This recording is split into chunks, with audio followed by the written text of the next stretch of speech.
What's up, guys? Welcome back to Country Bunkers Trains. Hope you're doing good. Please excuse the background noise. It's storming pretty good here today, and it doesn't look like it's going to quit anytime soon. It's a pretty good time and a pretty good excuse to get to the train room, don't you think? We've got another oldie but a goodie today, something I think you post-war buffs here on the channel are really going to enjoy. That's right, guys. Today I figured we'd take a quick peek at this beautiful Postwar Lionel Santa Fe 204 Alco set. Just a magnificent little set. I've had quite a few people interested reach out and request doing a video on this engine, and I figured it was high time we finally get to doing it. This engine always garnishes quite a bit of attention here on the layouts, and rightfully so. I mean, just look at it. It's absolutely stunning. The 204 Santa Fe Alcos were offered and produced for 1 year, and 1 year only, that being 1957, making these one of the harder to find Alcos of the post-war period. As you can see, it came in a set of 2 A units, a powered and a dummy. Both units sport the same features cosmetic-wise, being molded in a blue plastic body with painted on red and yellow striping and non-operating couplers. The powered unit is equipped with a single motor, 2-axle magnetraction, and a 2-position E-unit. The dummy unit in this set is somewhat unique and special due to the fact that this is the only later post-war production run of Alcos to have a dummy unit illuminated. None of the other later produced post-war runs of Alcos, say that 3 times fast, had lighting in the dummy units. The following year, in 1958, Lionel offered the 208 Santa Fe Alco, which is basically the exact same engine. However, this engine did not have illumination in the dummy unit. However, you did get a horn in this engine. The 208 was produced from 1958 through 1959. As I mentioned, the sides and top of these locomotives have painted on striping. But on the nose or the front of these engines, this is actually a decal. And this is one of the items that somewhat plagues these engines, if you will. Over time, throughout the years, these decals begin to deteriorate, and they start cracking and just giving up and deteriorating over time. I've seen some of these engines so bad where the decals are simply falling or peeling right off of the engine. As you can see with these, luckily these are not at that point. These just have some cracks in them. Not a deal breaker by any means to me. I've yet to see a set of these in perfect, pristine condition. And to be honest with you, I kind of like these having the cracks in them. I know that these are original to these engines, and they haven't been replaced with reproductions or a new sticker. Like I say, I know this engine and this set is completely original, so I kind of like it.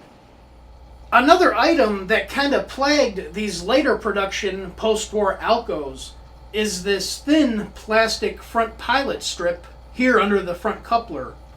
On the earlier produced Alcos, these were built out of die-cast, but on these later production Alcos, as I say, this is built out of plastic.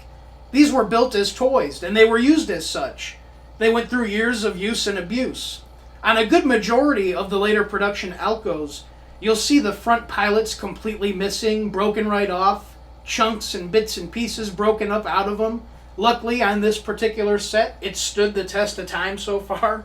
It hasn't been played with too hard. None of these are missing. It hasn't been glued back together or pieced back together. It's all original. Pretty cool.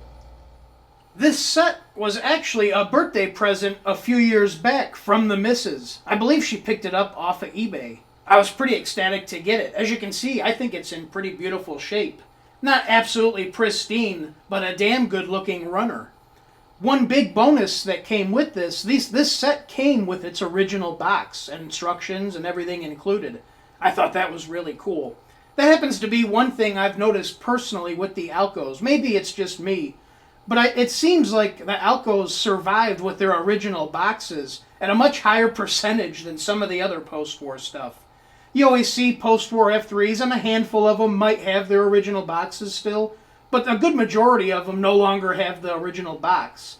These Alcos, though, whenever you find them in a set, almost always come with their box. I've got a few other Alco sets in the collection, mostly early production runs, and I think all of them but one set has their original box. Just something I've noticed. This set does have one modification that was done by a previous owner in the past. I think it's a pretty neat one, and it's completely reversible, and it looks like it was installed sometime back in the 80s. Somebody at some point installed an electronic horn in the dummy unit. When you take the shell off, it's a big monstrous computer chip with a big 80s style speaker, and it's just double-sided taped to the frame of the dummy unit. And like I say, if anybody ever wanted to take it out, it could be. But still pretty cool, as originally it did not have a horn.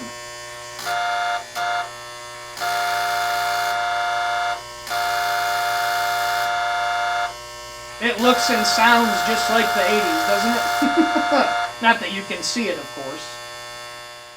There is one particular downside to this engine when it comes to my personal layouts. As you can see, and I'm sure as you guys know, my layouts are mainly constructed out of MTH reel tracks with nickel rail, and the magnet traction is unable to bite into this rail. Therefore, it really can't run on the reel tracks. It can run by itself, I'm sure as you saw earlier, but once you start hooking cars up to it, it just sits there and spins. Being a lighter engine, having a stamped steel frame, plastic body, and only having one motor, yeah, this really isn't the engine for MTH reel tracks. It really needs the good old tubular track or steel track to run. On the flip side of that, though, I will honestly say this is probably one of my best running post-war engines. This thing always runs like a Swiss Army watch. It never gives me any problems or complaints. It's very nice, smooth, and quiet. It will pull a good bit of cars once it is on the tubular track. It has no issues once the magnet traction can bite. Just not really the best MTH reel tracks running engine. Something to consider if you're looking or thinking of purchasing one of these. What do you say we take her for a quick spin? Like I mentioned, we're kind of confined to the upper loop, but that's not going to stop us from having some fun. I'll go ahead and get some cars hooked up to her and we'll roll her out.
do you think, guys? Isn't that a fun one? I think she's a blast, and an absolute beauty to boot.